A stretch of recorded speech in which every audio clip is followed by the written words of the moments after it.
Welcome back, guys. Welcome back to the PP podcast. I'm here with a special guest, Aiden Bishop.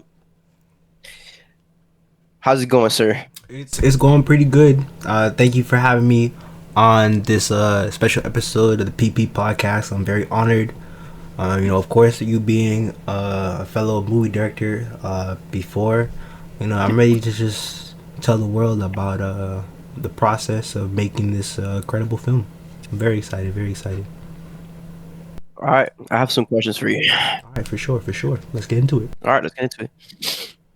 How does your product use or challenge conventions, and how does it represent social groups or issues?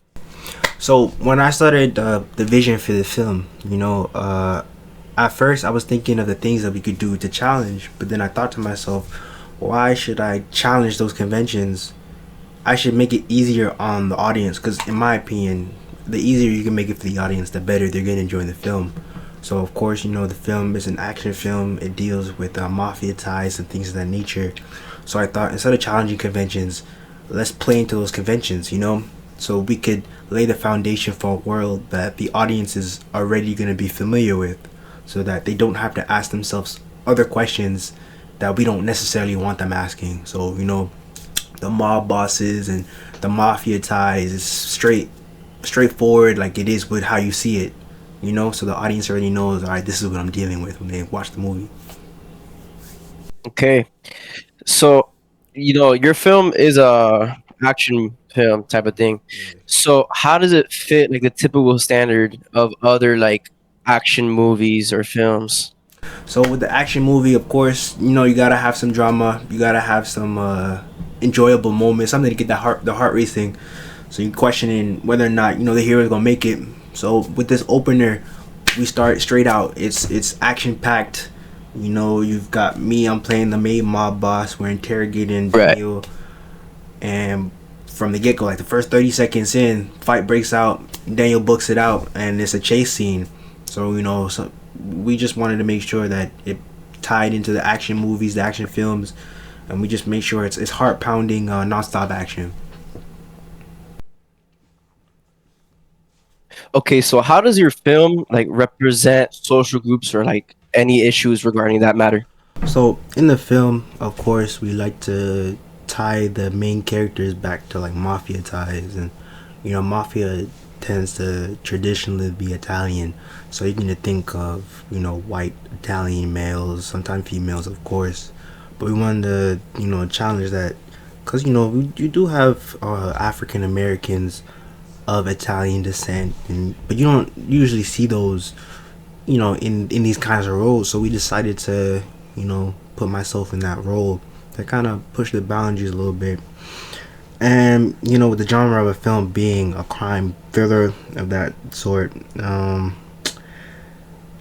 it examines themes of crime and morality, mental Yeah. conflict, with Daniel, the ex mafia member challenging, just trying to get away from that lifestyle, but unfortunately that lifestyle never really gets away from you.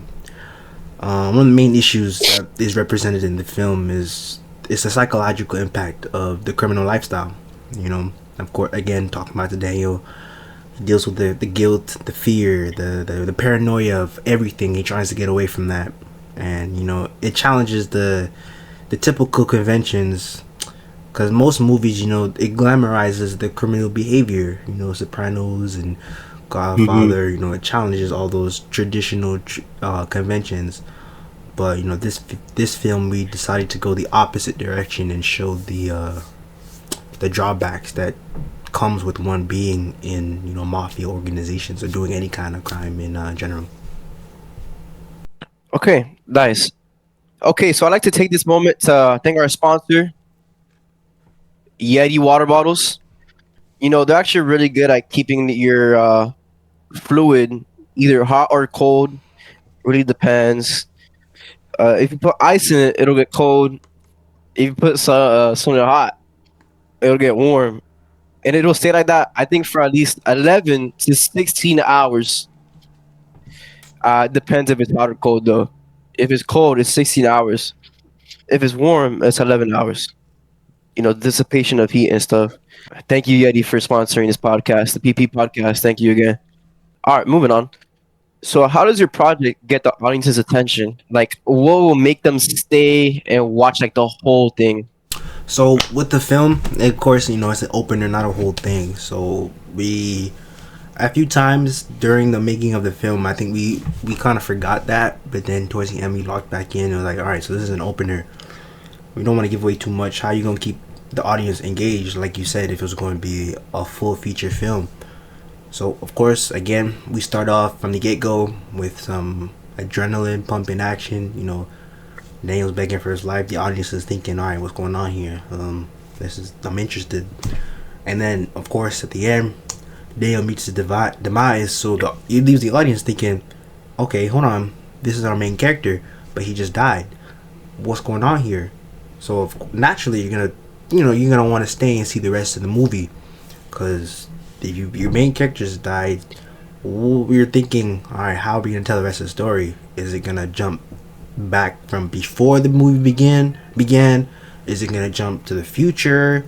Are we jumping protagonists? That kind of thing. So we wanted to leave the audience on edge, and this is the first 2 minutes of the film if it was gonna be an actual film. So of course they're gonna want to stay for the extra, hour and a half, almost 2 hours, to find out the answer, get those questions answered. Okay, cool. So, how are you thinking about like how would you connect with the movie theaters and be able to put it on the big screen? That's a great question. That's a good question. So I would, of course, I'd use this opener in and of itself as an idea. Of course, to make movies, you need money to make movies. You can't. I couldn't imagine making a whole 2 hour movie, with no money, just Yeah. doing this for the love of the game. So I'd use the opener as a way to present the idea and be like, all right, guys, this is our idea. We would appreciate it if you see the vision. You could entrust us to make a full feature length movie. We definitely get some better equipment to make the movie, and after the fact, maybe connect with a small publisher, uh, movie production publisher, whatever, and get the movie out produced. I mean, of course, it's not gonna be no blockbuster, no Warner Brother film or nothing like that, but it could definitely reach a nice small audience. Go to a few theaters nationwide or statewide. Don't do nothing too crazy. But yeah, that's definitely how I would get the movie out, mass produced for sure. Okay, so let's talk about you. How did your production skills like get better or develop throughout the project? It's a good question. I say for sure one of the main things that I've seen improve overall. I say two main things for real: my camera work and my editing. When it comes to like, camera work, everybody's recorded a video before in their lives. We got our phones, of course. You can record, do this and that, and that's the like I said, that's what we used. You didn't have crazy quality production, nothing. But before we even started filming, I was doing research to see the best ways to record. iPhone quality. I was able to mess around with my camera quality, my production, and then throughout media studies, we learned the angles and rule of thirds, things of that to help translate that into the actual film. So I'd say for sure my camera work that improved because I learned a whole bunch and was able to put that together. And then when it came to my editing, because we also learned earlier in the course, different transitions, different editing techniques and things of that nature. Transitions and this and that, how to end a scene, jump to another scene.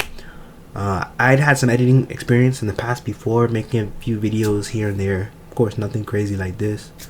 But this project definitely made me lock in and learn how to better apply transitions, how to make cuts where it counts. It's not just awkward cuts or awkward transitions, to throw the audience off. Definitely I learned to keep everything consistent and all the way through. That makes sense when it came to my editing skills. Uh, okay. Okay, so once again, I'd like to thank our guest, Aiden Bishop, for joining us on the PP podcast today for Of our course. special episode.